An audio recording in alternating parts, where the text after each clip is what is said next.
بڑا امپورٹنٹ ہے بہت سارے دنوں سے، اور جب جب یہ عجیب و غریب قسم کے واقعات ہمارے سامنے آتے رہے تب سول سوسائٹی کی جانب سے بھی آواز اٹھائی جاتی رہی، ہم بھی مسلسل اس پر آواز اٹھاتے رہے، لیکن اب کچھ ایسا بھی سامنے آ رہا ہے کہ علماء کرام اس فیصلے کی مخالفت کر رہے ہیں۔ علماء کرام اس فیصلے کی سن رہی ہوں میں ایسا کہ وہ مخالفت کر رہے ہیں، سر اس کی وجہ بتا سکتے ہیں علامہ صاحب؟ جہاں پہ قرآن اور حدیث سے واضح ورڈک آ گئی ہے اور احکامات سامنے موجود ہیں، تو پھر ان احکامات کے ہوتے ہوئے ہمیں مزید کسی بھی قسم کے حکم یا قانون کی ضرورت نہ ہو سکے گی۔ یہاں پر بات ہو رہی ہے ایسے افراد اور ایسے ملزمان کی جن کے اوپر زیادتی کا کیس ثابت ہو جائے کہ انہیں نامرد بنا دیا جائے۔ سب سے پہلی بات تو یہ ہے کہ کیا قرآن اور حدیث کے اندر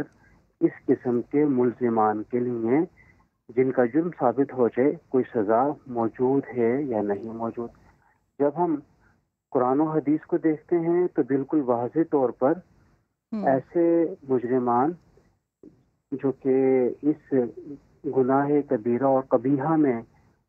ملوث ہیں ان کے لیے بہت واضح انداز میں سزا موجود ہے۔ اگر کوئی میرڈ ہے تو اسے سٹون ڈیتھ کیا جائے، اور اگر کوئی میرڈ نہیں ہے، ان میرڈ ہے، تو اس کے لیے تو کوڑوں کی سزا ہے۔ یہ تو بالکل واضح بات ہے۔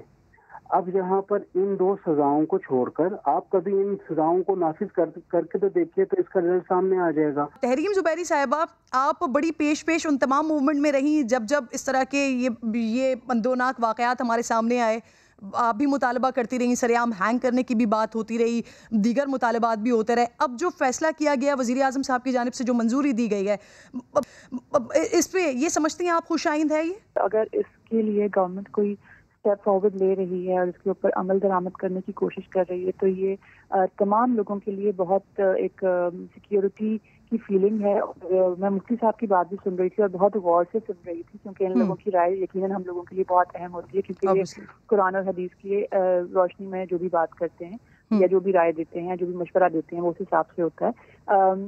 میں صرف اتنا کہنا چاہوں گی کہ میں علماء صاحب کی مفتی صاحب کی بات بھی سن رہی تھی، ان کی بات بھی بالکل درست ہے، لیکن میرا ساتھ ان سے اور تمام علماء کرام سے اور تمام مفتیان سے یہ سوال بھی ہے کہ اب تک آپ لوگوں نے حکومت پہ اس بات کے لیے کیوں زور نہ دیا کہ جو اس طرح کے مجرمان ہیں یا جو اس طرح کے گنہگار لوگ ہیں، جو نہ عمر دیکھتے ہیں، نہ کوئی نسل دیکھتے ہیں، کوئی ریزن دیکھتے ہیں، اور وہ کسی بھی عمر کی انسان یا کسی بھی عمر کی لڑکی یا لڑکے کے ساتھ اس طرح کا گھناؤنا عمل کر دیتے ہیں، جس کی وجہ سے نہ صرف اس ایک خاص انسان کی بلکہ اس سے جڑے ہوئے تمام لوگوں کی زندگی جو ہے وہ ہمیشہ کے لیے افیکٹ ہو جاتی ہے، ہمیشہ کے لیے اس سے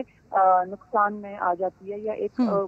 نہ ختم ہونے والے دکھ یا غم میں آ جاتی ہے۔ تو اس بات پہ کیوں نہ زور دیا گیا کہ ان لوگوں کو چاہے اسلام کی روح سے اور اسلام کی روشنی میں جو آپ کو سزائیں ہیں وہ سزائیں بھی کیوں نہ دی گئی، وہ لوگ کیوں رہا ہوتے رہے، وہ لوگ کیوں اوپر سے کسی نہ کسی کی